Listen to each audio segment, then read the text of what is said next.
I'd like to, today we are going to have a small webinar on awareness program about the palliative care, an important part of patient's care.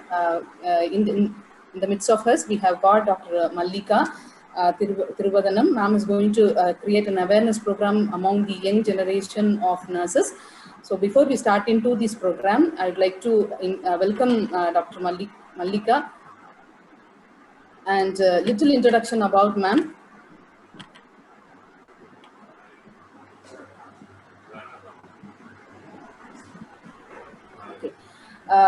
Madam has completed her MBBS, DA, NMA, AMS, Diploma in Palliative Medicines in Australia, and Madam is specialized in palliative medicine. And Madam has started this Lakshmi Pain and Palliative Care Trust. It is a charitable organization in the year 2000 to dedicate patients for the care, to give care for a cancer patient. And she has a team of doctors, nurses, psychologists, social workers, and many volunteers who provide inpatient and outpatient and home care, and special care of lymphedema and ostomy cares too. And Madam serving as adjunct professor palliative medicine in Tamil Nadu Dr. MGR Medical University for 5 years, and along with her team, she has been conducted a number of public awareness program and educational activities for healthcare professionals in Tamil Nadu since 2000. Madam's vision is to make palliative care easily available across the entire state of Tamil Nadu so that no patient undergoes unnecessary sufferings. She has her colleagues with this team and National Health Missions have trained doctors and nurses from all 32 districts in Tamil Nadu, talking a palliative care to community level. I mean, taking a palliative care to a community level. Her dream will be fulfilled to the principles of pain relief and palliative care, including in the medical and nursing curriculum. We are very glad to welcome you, ma'am, to create a program and to impart your knowledge and experience in the midst of our young generation. And we are very privileged and to say we are all, some of our faculty of Trippulam College of Nursing, also a student of Dr. Mallika Thiruvadanam. We have completed our palliative certificate, medicine certificate under Lakshmi Pain and Palliative Center. We had a very good time with ma'am and her team and gain more of knowledge about palliative care. So we'd like to welcome you with a e-bouquet. Please kindly accept this e-bouquet, and I hand over the session to you, ma'am. Thank you. You can carry on, ma'am.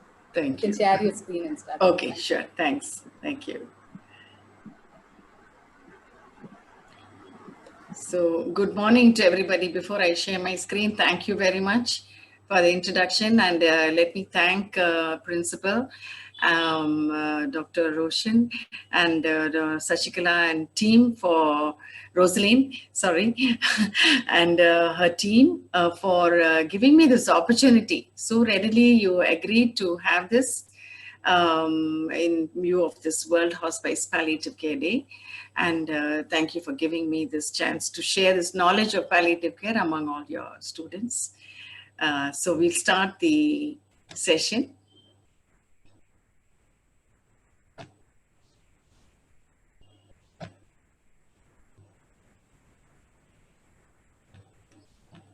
Yes.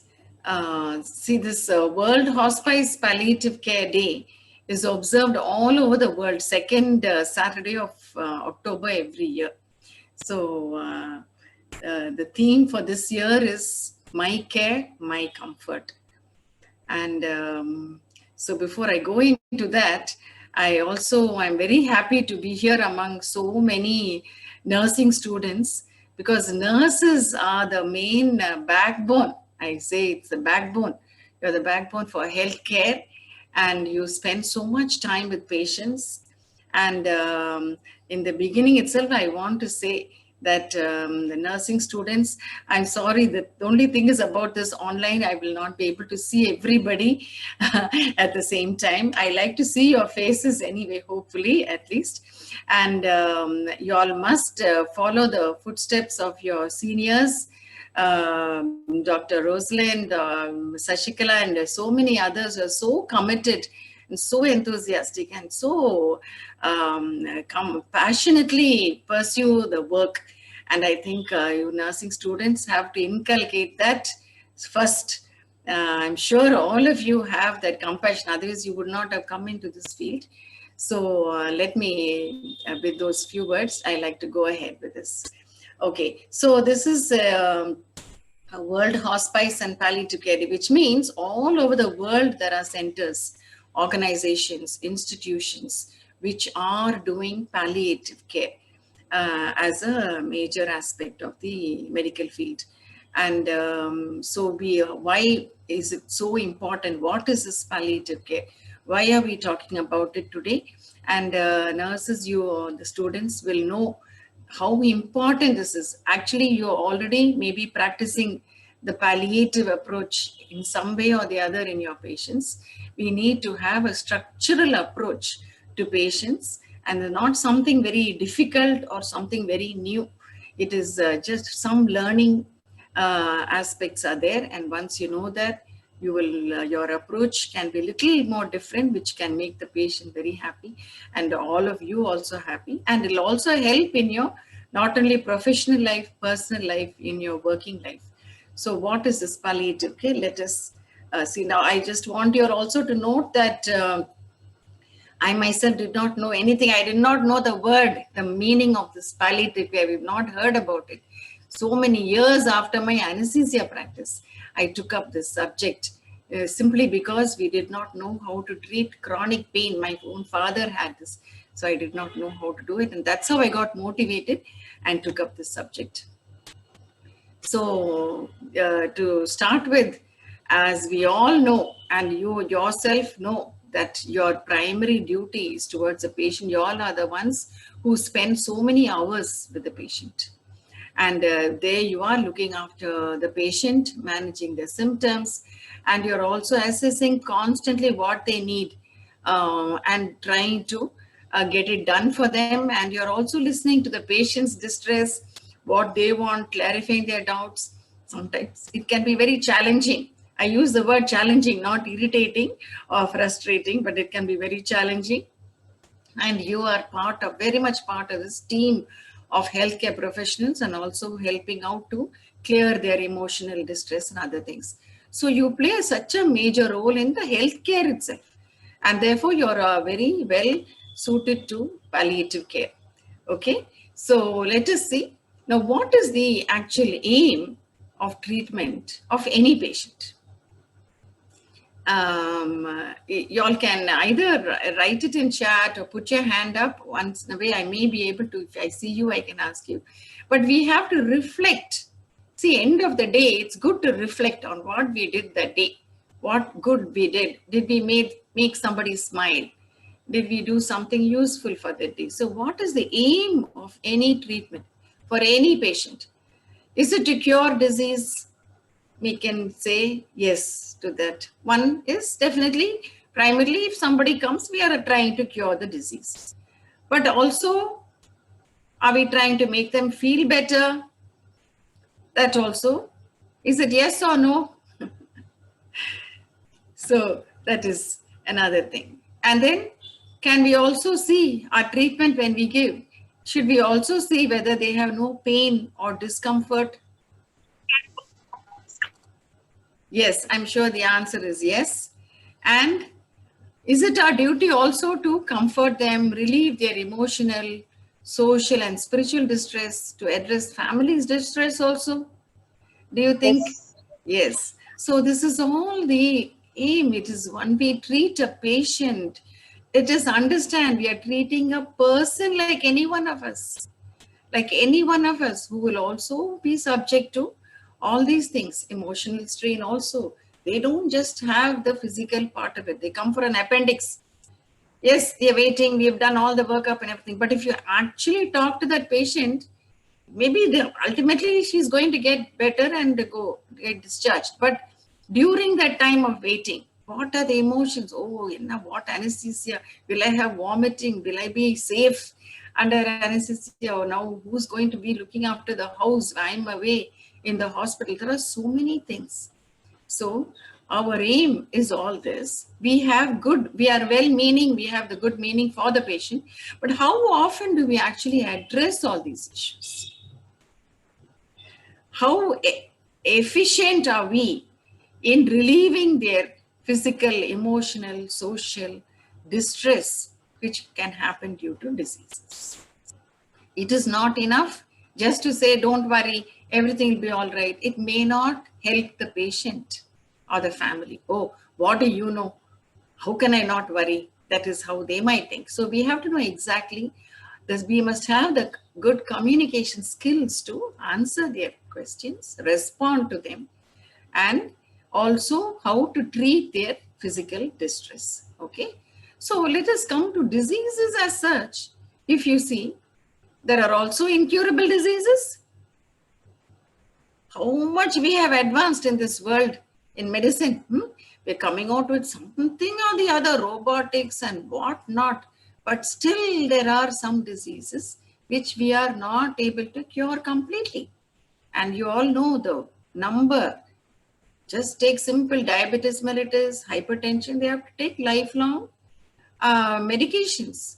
Then, of course, you know about cancer. Many cancers are not curable. What about all the other diseases related to the kidney, the lung, the liver, etc.? Okay, so we can curable diseases. Yes, we are very happy. We cure them. We send them off with medicines or surgery or something. What happens to those who may not have the chance for their diseases to get cured completely, and whose diseases may simply be prolonged, chronic? Say chronic arthritis, chronic renal failure, chronic heart failure, chronic liver failure, lung disease, COPD. What about all these patients? How are they coping with their disease? Are they also having some symptom or the other that is not completely under control? The pain or the breathing difficulty or the swelling, you know, for the cirrhosis patients, ascites, etc. So, for example, now we see a lot of patients with cancer. Okay, so supposing patient has had cancer treatment and all that is over now, and doctor has told him no more treatment is possible, but now he comes with severe pain due to that cancer, or continuously vomiting. Patient says 20 times vomit panitan doctor today. And then another patient asking you, the nurse, sister, how long will I live? How are we going to respond to that? Do we know how to respond? Are we going to are we going to give an answer to that? Yes, 3 months, 6 months.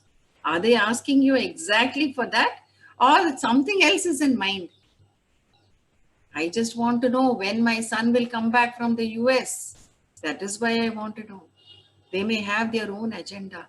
So asking back questions, how to probe into their emotions and ask questions and get the answers out, how to treat their pain and how to treat their vomiting. So many of these things, are we aware of it? So here is a gentleman who just 36 years, cancer stomach, complete all the treatment is over. Now severe pain, 10 days he's been on all hands and knees, because that's the only position that could help him somewhat, that too not fully, with the pain. And nobody's given whatever medicine. Then when we gave him the medicine, simple, effective, cost-effective tablet morphine, he said, why nobody gave this to me 10 days back? Why I suffered like this for so long?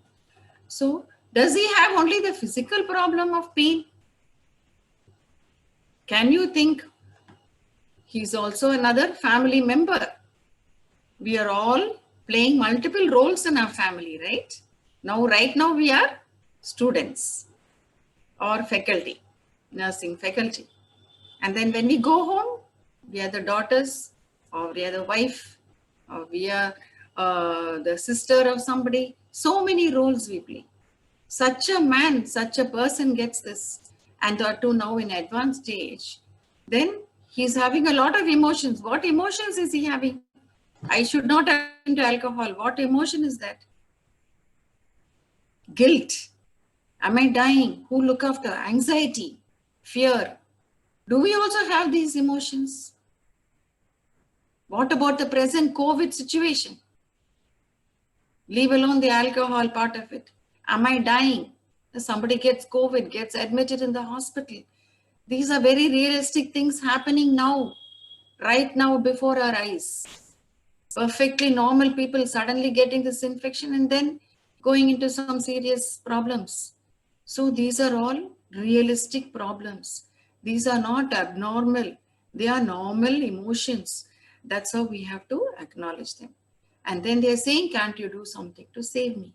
Similarly, even the acute COVID infection, this kind of problems are there. Another lady, young lady, now she had cancer breast and now she came with pain, the swelling you can see, also the whole chest is swollen, but she doesn't want to show, she wants to cover it all up and there is pain. Now these patients will come only telling about their physical problems. Who will come first immediately to our institute or organ and say, no, I have this. They'll first come only if there is a physical problem. But unless you ask them, they will not come out with their other problems. We talked about emotional, social distress. So can she have other problems? Just like any one of us.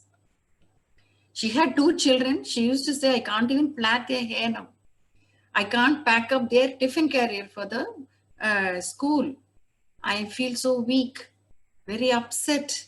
I did not do any harm to anybody. So how can we help her? Can we at least make her life comfortable, pain-free, and also mentally more stable and steady? She's not having a psychiatric problem. There is not even a serious psychological, but these are emotions which any one of us can feel if we are in her place, or even for a simple illness. Before we were scared of this dengue, 10 days, especially children getting admitted. Now the COVID is taking its toll and we are all worrying about it. So these are all normal emotions. How to help them overcome all this?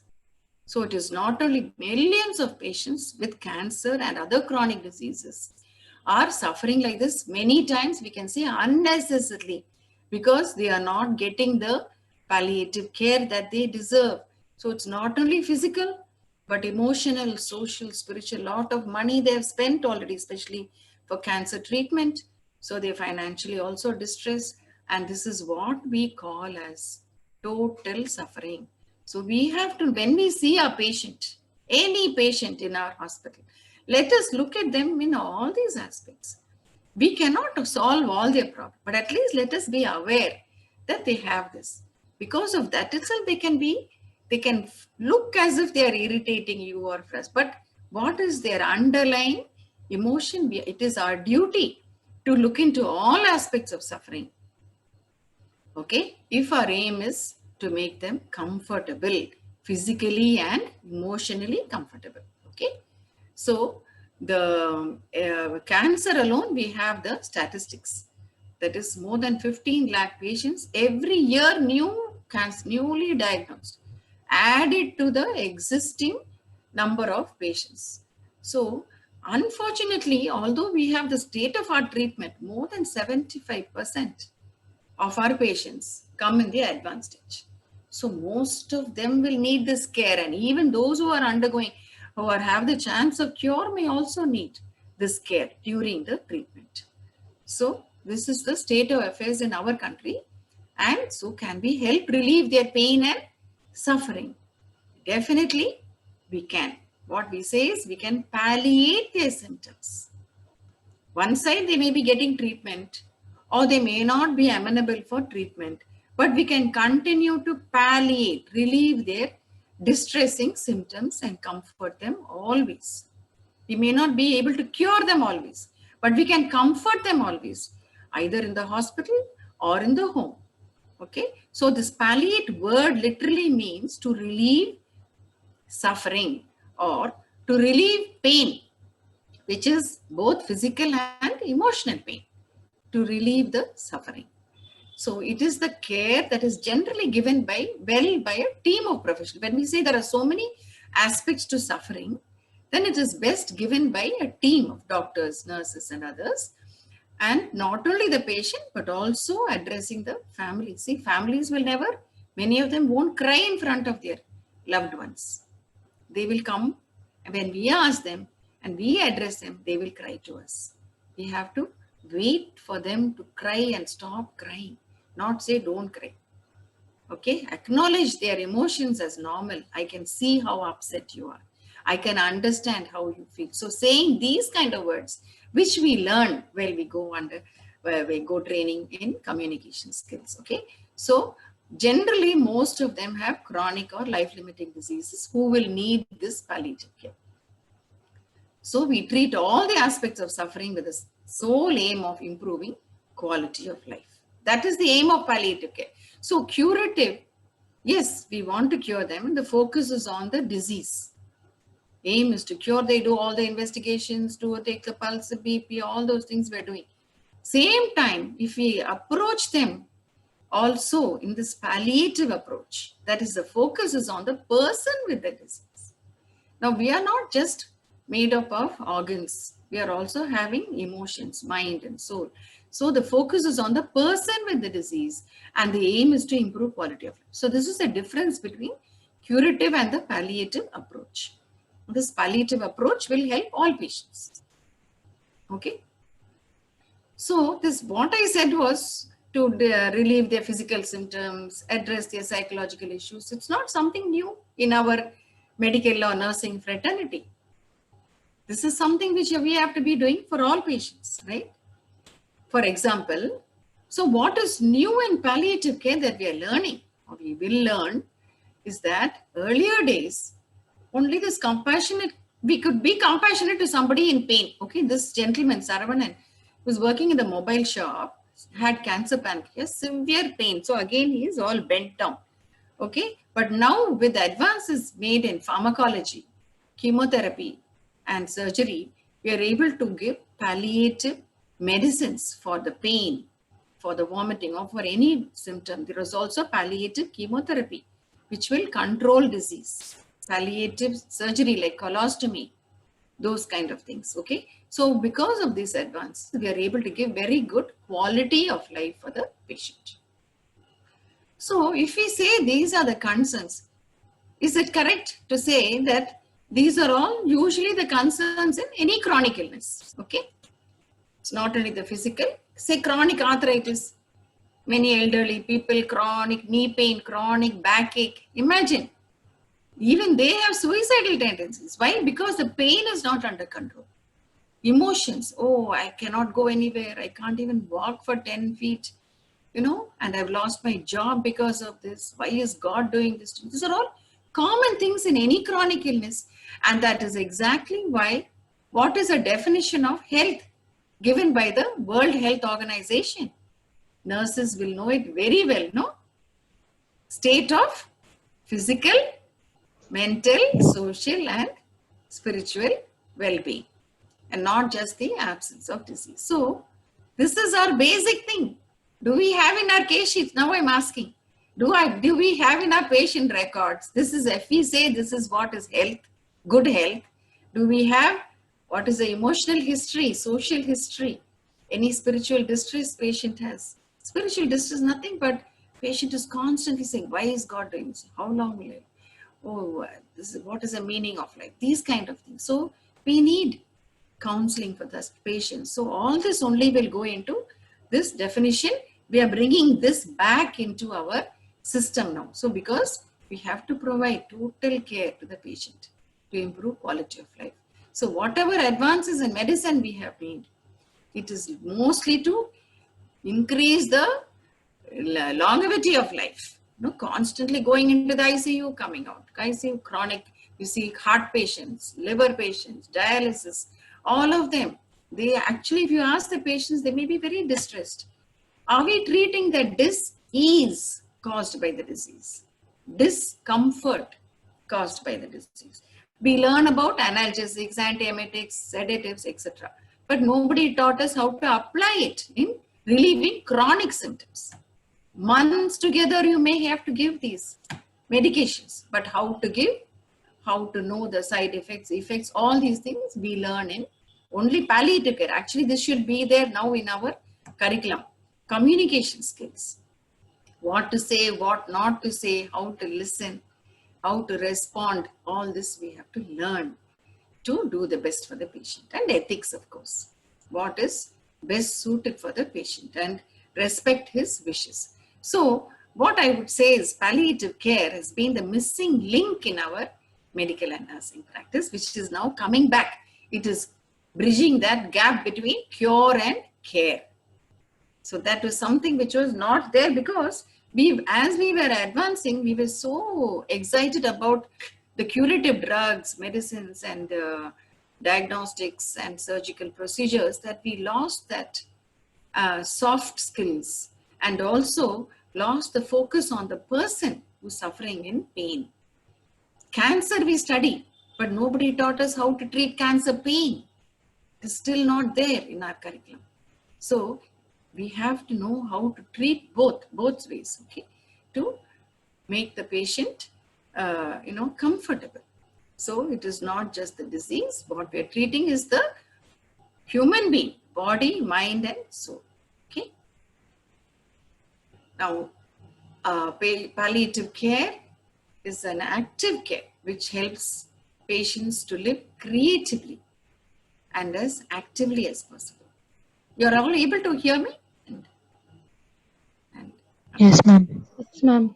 Yes, ma'am. Right. Okay. So, and you can see the screen properly. No? Okay.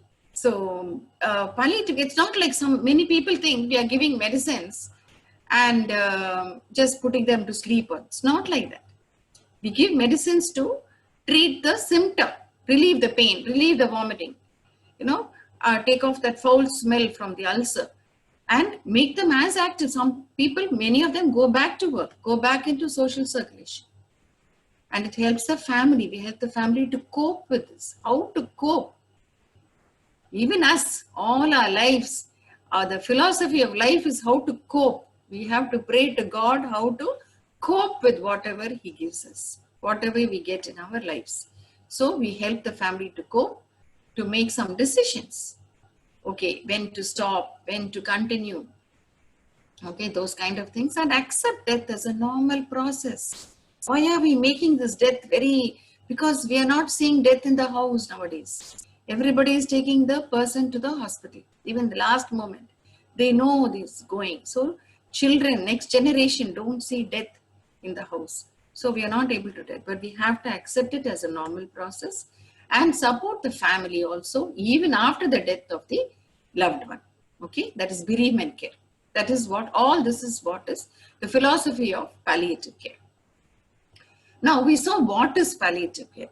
So how do we do it? How do we do this? So first we treat the physical symptoms. That's what the patient comes. You see all the 3 circles and all are overlapping. So one is not complete without doing the other. So first we see the physical, say pain. What is the pain? How is the pain? And how much is the pain? And all the details of the pain. And then we write the medicines. And then we ask the question, so many days you've been having. How have you been feeling about this? How did you feel when they told you the diagnosis? That is a psychological support. And then we also see if they come back with a problem like a block, a vomiting, severe vomiting or a severe wound, bleeding, then we sometimes refer them to the specialist also. That is the interdisciplinary approach. So we have to sometimes refer the patients if they can have something more for the disease. Okay. So mainly we do the symptom control and the psychological. So in controlling physical symptoms, there are some principles. I'm not going to discuss all the symptoms here, but some principles that we follow. Okay, let us also understand, many people have the false idea that palliative care means morphine for pain. It's not like that. Pain can be due to many causes and can be very different kinds of pain, like a colicky pain or a nerve pain or a muscle pain, for which morphine will not help. Even mild pain, moderate pain, some other drugs are given. So not only pain, treating all symptoms like vomiting, foul smelling. So any physical symptom can be treated effectively with medicines, and also the anxieties and other emotions addressed by good communication skills. All this will help to improve the quality of life. So the detailed assessment, that is what we learn in the training. Detailed assessment, how to assess pain. What is the cause of the pain? What is the cause of the vomiting? Every time patient vomits, what do we usually give? We take one drug, Perinom kuduklama, ondansetron. Why are we wanting? So chemotherapy related vomiting, ondansetron will help, Emiset. But vomiting due to bowel obstruction, Perinom might help, ondansetron may not help. Vomiting due to gastritis, you have to stop the NSAID, whatever, give ranitidine or proton pump inhibitor, like that. So we learn what is the cause of that symptom. Breathlessness, again, we know that magic drug Derifilin, no? But if there is lot of fluid in the lungs, how will Derifilin help? So we have, or COPD, breathlessness, so steroids might help. So breathlessness, we have to take the pleural effusion, the fluid out. So this is how we look at every symptom in detail, assess and then treat. Okay. And then just giving one sample or example of pain management. Chronic cancer pain is usually a simple kind of wound pain which can be well treated.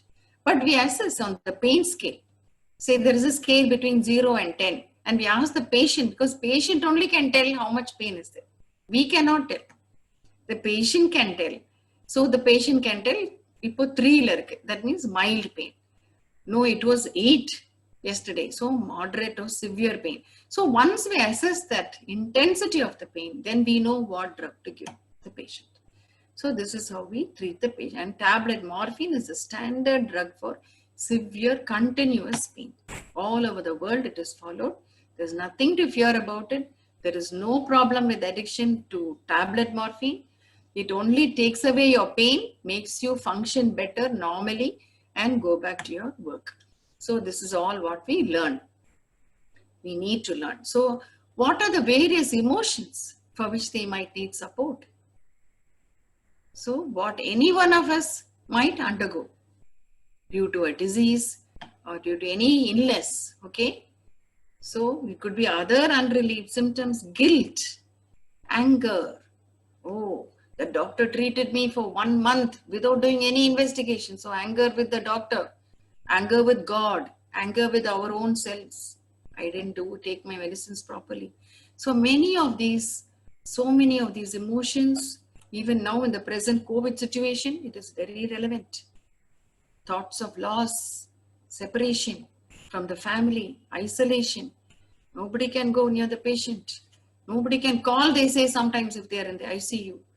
Right now we have some people whom we know in this situation. So how to help them, family and the patient, get over this. So just an outline of the whole thing. These are separate chapters. Communication skills, Sashikala will, all of them will know that. So when we come for a training, we'll take all this in detail. So simple things, simple first, just be kind and polite, courteous to the patient. Ask open, how are you feeling today? What are you thinking of? Why are you looking sad today? What is upsetting you today? Questions. Now that will make them open out, ventilate their feelings. And then listen. Once you ask, listen. Allow them to talk. You cannot solve, I said, all their problems. But at least helping them to ventilate, they feel their burden less burden. And then we give them some sense of direction. And also how to tell the diagnosis. That is something we have to learn. Okay, and offer continuity of care. We always follow up the patients. And of course, in the present COVID situation, we do the counseling is done even through the WhatsApp video calls and other things. Okay, so how to tell the diagnosis? We can't just like that tell. We don't know who can take that. We don't know who will want to know, who doesn't want to know. So we have to respect that. Go and tell a diagnosis abruptly to somebody who's very, very sensitive, you can lead to disaster. We have known patient who might commit suicide or just lock them up himself in a room and all kinds of. So we have to know how to tell. Okay, so all these things we learn. With these 6 steps, we learn how to break bad news. Okay, So what is the patient? What do you know? Do you want to know more? So these are the things. We never knew all these things when we did our MBBS or even anesthesia. Nobody taught us all this. This is something to learn. Okay, so we saw how to do palliative care. When can we start palliative care? What is palliative care about? Relieving the suffering. So when can we start? When suffering begins. So at the time of diagnosis, see, the disease can be curable also. Patient with COVID infection, the death rate is quite low even now in our country. They can come out of it completely. Cancer, yes, they can be cured and come out of it. But at that time of diagnosis, a lot of emotions go through. So that they might need counseling. They might also present with pain. Cancer patient can come first with pain. Okay, so they might need treatment for the pain also at that time. Then during treatment, maybe very lot of side effects. That also needs to be treated very well. Many of them don't want to go back to treatment because of the side effects. And they lose the chance of controlling their disease or even curing. Okay, I have an example for that. I'll show you. So if you start much early, in terminal stage, maybe only palliative care can help. Okay, so palliative care is not just for the terminal stage. So this is a classic example of Michael. Again, we show him again and again because he's a classic example of a patient who came in the beginning, pain due to chemotherapy. For his lymphoma, they started. And then he said, I cannot take this. And they never gave him any painkillers. And we counseled him, gave him the painkillers. For 1 year, he took it continuously because he was having treatment for 1 year. He got cured of the disease. We stopped the painkillers, got married as a child. He drives his auto. Even now, he visits us sometimes. He comes for our programs. So this is to say, palliative care is nothing but treating the physical symptoms and counseling for the emotional issues.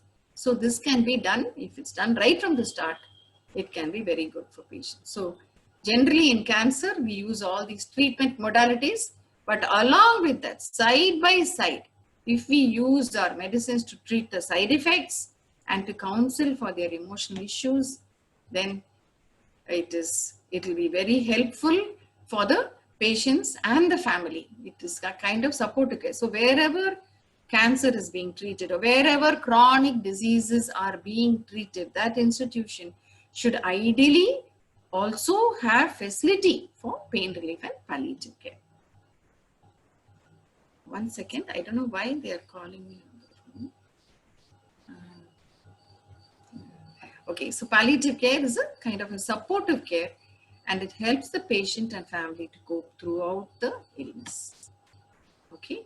So who can benefit? We saw what is palliative care, how it can be given, and when it should be given. Now, who will be benefited from palliative care? So, all those who suffer from disease, okay? So, both curable and incurable diseases. So, patients with any chronic disease, any disease at any stage, and any age can benefit from palliative care. And where can this care be given? Where can this care be given? It is the patient's choice.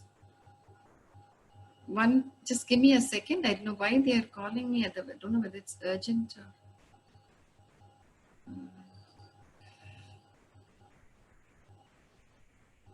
Okay, sorry for that. So where can palliative care be given? So it can be given in the house. Ideally, you and I, any one of us will like to receive medical care in the house. So as much as possible, when there are so many lakhs of patients out there, ideally take it to the community level. So here we are doing home care. This is Dr. Matthew in the center, and you can see this lady who's the patient, the smile on her face. So this is what we can do for them. And if they have severe symptoms, they can come to the hospital few days. They can get their treatment for the symptom, and then we tell them how to carry on the treatment in the house. Okay, you see all the team. The nurses, the doctor, the patient, the family, everybody is there. So that is the whole thing forms a team. So how can nurses help? So I have given a little phrase for each of the letter that goes to form a nurse. Okay? Nurse, as I said, you are the bridge connecting the patient with the doctor, and also from the doctor to the patient. You are there for so many hours, and the very term nurse means full of compassion and love. And therefore, you're all very well suited. Abroad, most of the nurses alone carry out this care, who are, of course, allotted for this palliative care. Most of them are nurses only who are doing this. Now they even have the privilege to prescribe medicines, so that much they have advanced. So let us see for each letter how you can help. So never give up hope. We should not give up hope even in our life for anything. When God shuts one door, He opens another. Always take it as something ordained and something good comes out of everything bad. So whatever it is, the patience, the hope should not be lost. That is appropriately, not false hope. In the beginning, you can give hope for cure, then control the disease. Then later on, at least hope for relieving the symptoms. And later on, the very terminal stage, hope for a peaceful death. Make sure that they are not in pain, they are dignified, they are peaceful, both bodily and emotionally. So this hope we should never give up. Nurses, make sure you don't give that up for the patients. Use your knowledge, and not only the knowledge, once you have knowledge of what you are doing, you can use your skills and do it with compassion. Whatever we do it with also our heart, not just with our head. We have to use our heart also. Then the benefit goes to the person to whom you are giving it. Now this is a patient, as you can see, one of our old sisters, she's not working in this anymore. She's got her own things. So she used to be very good, smiling at these patients. So you see the patient smiling. Now this patient had carcinoma rectum and advanced stage. Look at the huge wound at the back. But the wound is clean, no pain, no oozing, no smell, and we used an adult diaper. See, we can also use our innovative knowledge how to do these things. Because no dressing will help, so we used to use the adult diaper with some dressing, and she's so comfortable. So this is how nurses can do, and you are real blessing when the physician is not there, and you are like, filling their place of the physician and the priest, they say. And here, this patient, I have put one red dot there. There's a huge ulcer there. Parani is a barber, and he was he stopped going to the barber shop, stopped his work, and you see him in the second photo sitting and watching cricket match because he was pain-free. He was on painkillers, and he's lost weight, and he refused to have a rice tube, feeding tube. Then I asked, how do you take your food then? He said, I will lie down. The wife told me he'll just put his head in one position and she will pour the liquid. And that is how he used to take. So we respect what the patient wants. It's very different from our medical or nursing training. Patients have to do what we tell them. No? If they don't, then we get angry with them, or we ask them to go somewhere else. But here, when they are in a stage like this, advanced stage and things like that, it's good to, that's the least we can do for them. Some of them do not want certain things that we suggest for them. But we have to accept that also. They have a right to refuse also. Okay? So, nurses also be sensitive to all their aspects, all their other aspects of suffering. And to be empathic. To empathize is feel for them and do something about it. Do something about it. So you can give the care, not just say, oh, pavo, and then go away. That is sympathy. But empathy is feeling for them as if one of our own, and then giving them the necessary care. Okay. So coming to the end of my talk, I just want to bring out the importance again. The World Health Organization itself has recommended, see, way back in 2014 itself, that palliative care, this approach should actually be integrated into the healthcare system. And it should also, the basic things should be there in our UG curriculum itself, both medical and nursing curriculum. And all the medicines they need should be available. It has become mandatory now. It has become a law, government order, that essential medicines. Under that, you also have tablet, morphine, and other medicines. So all these things have come into the policy and into our own policy. Tamil Nadu policy has come out, and we have also been thankful and grateful to the National Health Mission for having given us the chance to train doctors in all the 32 districts. And they are running OP centers in palliative care now. Very happy they're doing it. They give us all feedback. So they're all running the OP centers in palliative care. They're all also doctors, nurses doing other specialties, but they're also running the OP care. Then importance developing, again, I'm showing you these statistics, and this is only for cancer, and there are many other chronic. So about 12 million patients with chronic diseases at any point of time in our country.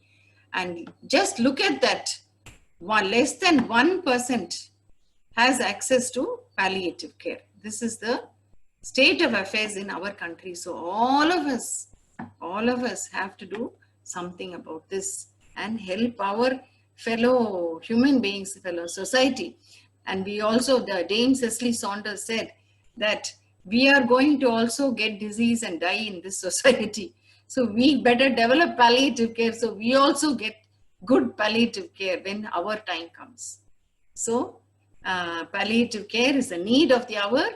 And to summarize what I said, it is an approach. Palliative care is an approach which involves treating all aspects of suffering, not only patient, but also family.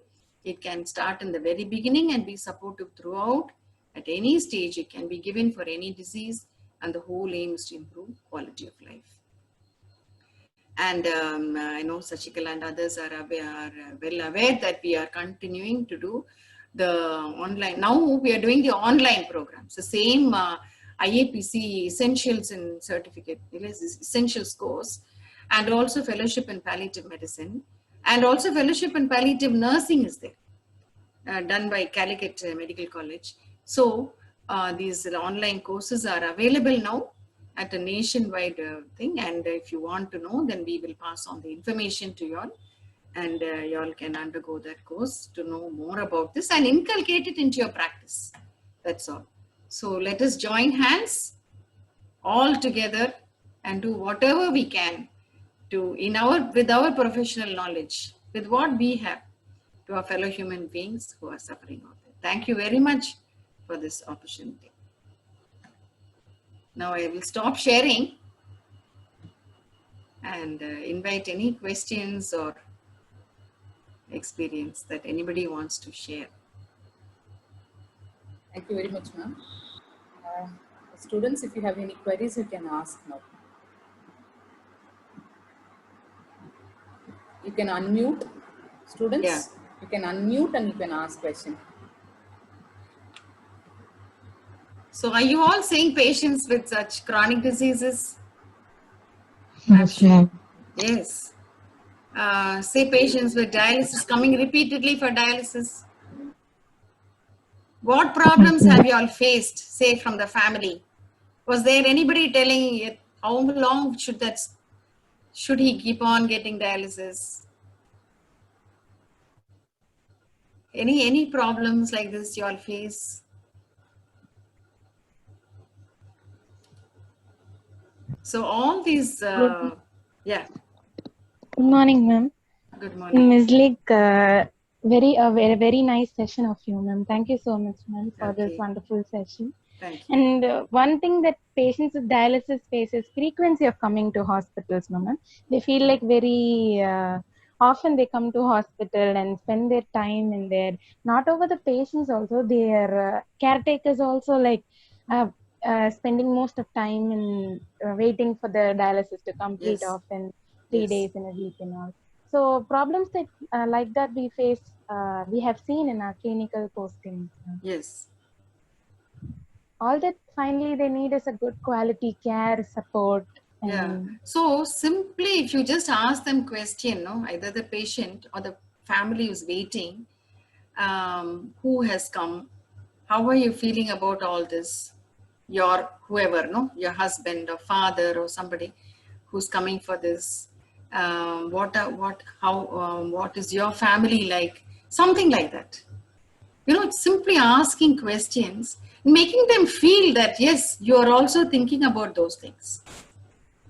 Let us see what best we can do for them. See, sometimes one child will say, one person in the family will say, why don't we stop this dialysis?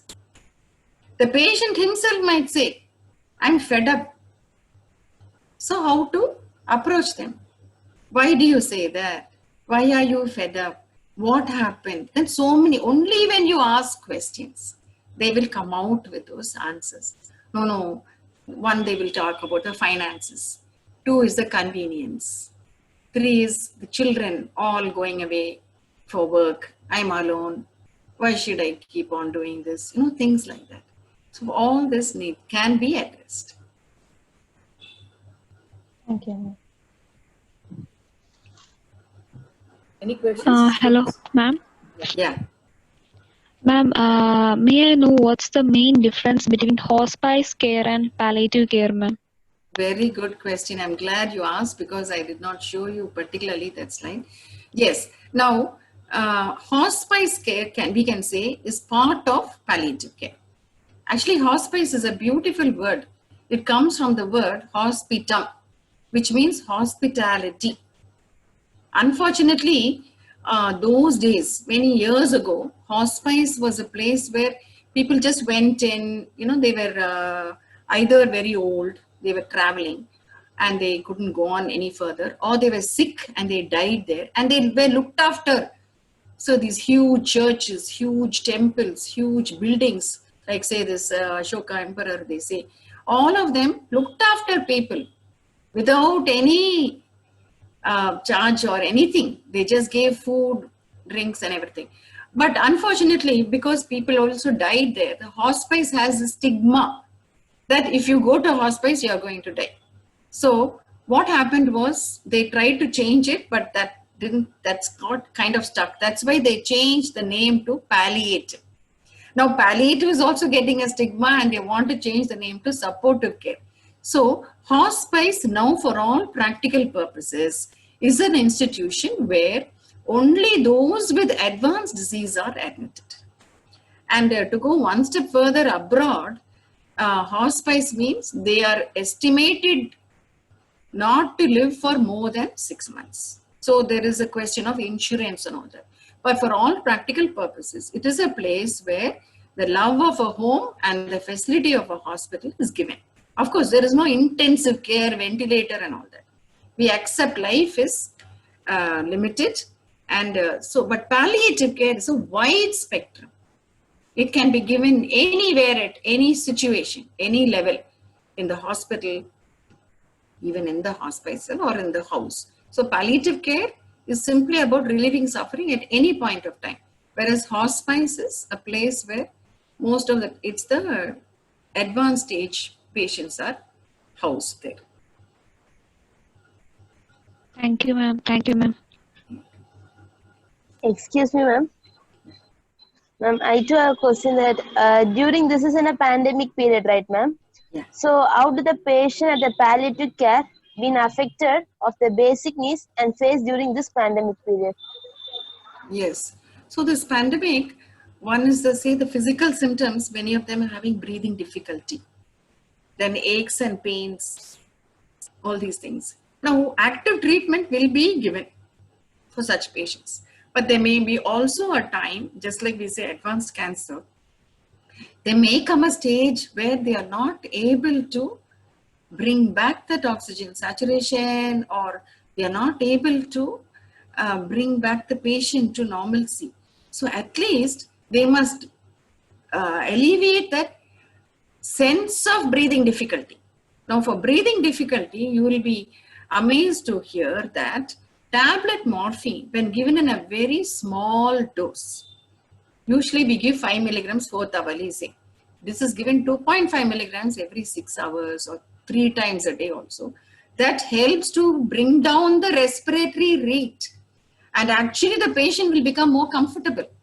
Now this we learn only under palliative care training. But this is the truth and it is an evidence-based medicine. So this can definitely be given for these patients. Then give them good pain relief.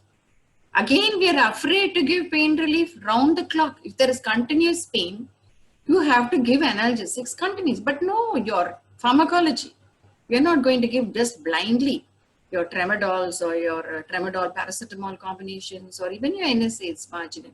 So NSAIDs you may avoid because you're also getting anticoagulants, steroids, etc. So give good pain relief with, say, the weak opioids, we call it tramadol. So this is physical part. And then you very well know what are the emotions. So the counseling is needed. What are you feeling? How are you feeling? And then listen to them, what they're saying. Ask more and more questions to bring out the specific issues out. And try to help them, in the sense, give them some hope for getting better or maybe looking after somebody in the house. Accordingly, what are the needs? Palliative care is a need-based care. So the communication skills, everything can help them. A lot of open questions and assurance and responding in the right way. Not just saying, don't worry. Just responding in the right way. We understand. Okay, what can I do at this point of time for you? Realistically, what can we realistically do? So all these things will apply for these patients.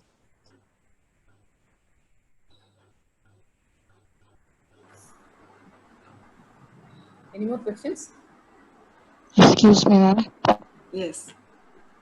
Ma'am, it's regarding the treatment, what you said for chronic pain, ma'am. Yes. In symptom control, you said that if the patient is having like a severe continuous pain, we'll give tablet morphine, ma'am. Yes. So you've given for a long time, like morphine, tramadol, and NSAIDs, it can will it not cause a negative effect on the patient, ma'am?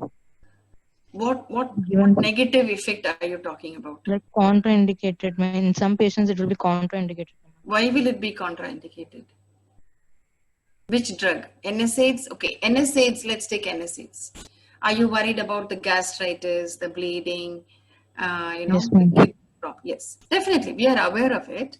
And when we give, we take a proper history. Are they having any of these problems? Are they on aspirin? Are they on steroids? All these things. Elderly, we avoid like that. Okay. So definitely we take the precautions. Suppose a real acute inflammatory pain, NSAIDs might help a lot. And ibuprofen is supposed to be one of the safest. But definitely taking the precautions. Say not more than 3 weeks or so. Okay, but if you cannot give NSAIDs, then we go for the tramadols. Now, tramadol, paracetamol combinations. You might have heard of Ultracet and other drugs. This is an excellent drug. Actually, even when you can't give NSAIDs, we can give this tablet also, say half a tablet, 3 times, 4 times a day. So these can be given long term, years together, without affecting the patient in any way. In any way, if you know the pharmacology, there is no way they are going to affect. There is what is called pharmacodynamics and kinetics.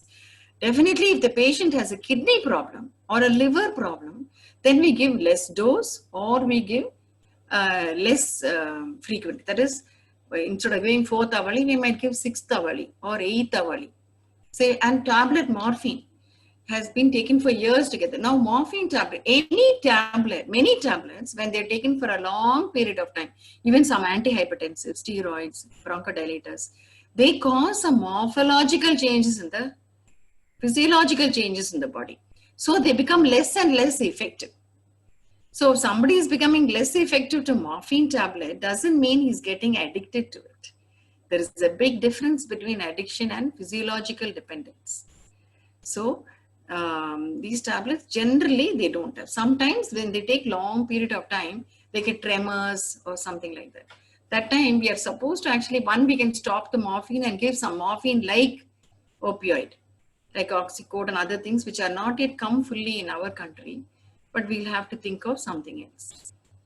Otherwise, the negative effects, as you might think, are not there. Many of them do not know this. So many are suffering from simple arthritis due to even post-COVID arthritis, post-dengue, post-fever things, all the rheumatoid arthritis. They can take Ultracet. Ultracet is a very safest drug in the world now. Tramadol and paracetamol in lesser dose, individual doses, combination. So these are very safe and proved. Safety has been proved and they can be taken for a long time. Does that answer your question? Ma'am? Ma'am, palliative care is all about not only giving them drug, but also caring them in all ways, emotion, religion, all ways, ma'am. So when a patient is in home, all these demands are met. But coming to a palliative care institution, there will be more patients. So, ma'am, all this care, like the demanded things, will not be will not be applied to the patients, right, ma'am? So is not that a big drawback about a palliative care coming to an institution, ma'am? Okay, thank you for that question. Very valid question. Now, when we say in an institution, now there has to be a preparedness for this. There has to be a team for this. The whole idea is to spend time with the patient. Spending time, getting all their things out. So don't think of what I'm saying is, don't think of this as a separate subject. Now in your own institution, supposing you have the ward for cardiac, for kidney problems, liver problems, then they have some palliative need to treat their pain or swelling, ascitic tabs, or some emotional counseling and everything. Then if there is a team in your hospital, if there is a team which has studied this and which are, dedicating some of their time to this, they can simply go. Now, don't we calling specialists to go to the ward and they see the patient, referred to urologist, referred to cardiologist. They come and see the patient, they write their instructions and they go. Correct? Similarly, yes, we can also do that. You need not have a separate ward for palliative care. I mean, if you have the space and all that, that's also fine. But most of the time, we can avoid admission. Those who are already admitted can receive palliative care from the specialized team. See, there are quite a few, like Tata Memorial. There are institutions and hospitals where, the Cancer Institute also, where the anesthetists have trained in palliative care and they're running regular OP. So they dedicate, morning they do anesthesia, afternoon couple of hours of palliative care. And then you train more and more. You train, in-house training can be given and you all can circulate, because it can also become intensive for us. What we call staff burnout and all those things when you keep on seeing patients. Because most of the time we get patients only in an advanced stage. Sorry. Although we say palliative care is ideally started at the beginning, most of the time references come only in the later stage. So don't think of it as a separate thing, and how we can spend time. When you have that time, you take that time and spend it for the patient. I tell our nurses, mornings it will be busy. You finish all your doctor's, instructions. All the afternoon, when you have little more time, go and sit next to the patient. Simply ask some simple questions. If it was your sister or your relative, what will you talk? You'll talk some common things. How are you managing? Who's managing at home? Something like that. It really boosts up the image itself of the institution when you have palliative care incorporated into the system. That we have to see how we can do. Thank you, ma'am. I'm hoping that Sashikala, the principal, and all of you can do something now about the online courses and see how we can help you out and how we can incorporate this in your lives. Ma'am, thank you very much for your sharing of knowledge and your experience, ma'am. Really, we are being encouraged and we have got much of knowledge, ma'am. Thank you. Thank you all also very much for the opportunity. Yeah, anything? Ma'am, just a question. Like last year, we arranged a session for our outgoing batch. Okay. On palliative, you remember, ma'am, it was a day's Yes. program with the Yes. counseling and all. Is it Yes. possible online to arrange one for our outgoing? Because this week they have a training program going on. Okay. Just for a day next week, or we don't know when the university will call them. Correct. Actually, we used to give couple of classes for them before they go out as staff nurses. Is it possible to give a one-day orientation so that if they want to take up the program and study, that's up to them. But then at least an orientation, is it possible, ma'am? So if you can give us, I will talk to Vijay Lakshmi, our counselor. She's very good, and nurses will be very much benefited from her also. Yes. And so we can teach both the medical, the nursing part of the communication skills, and she will be enhancing those communication The skills. children will have an idea, like Yes. if anybody else Yes. is interested in palliative. So that's why we Definitely. used to give different approaches like ostomy care, palliative. Correct. Nursing care, yes. Sensitive areas. Yes. Sometimes children who are compassionate choose this area and go and work. Correct. So, yeah.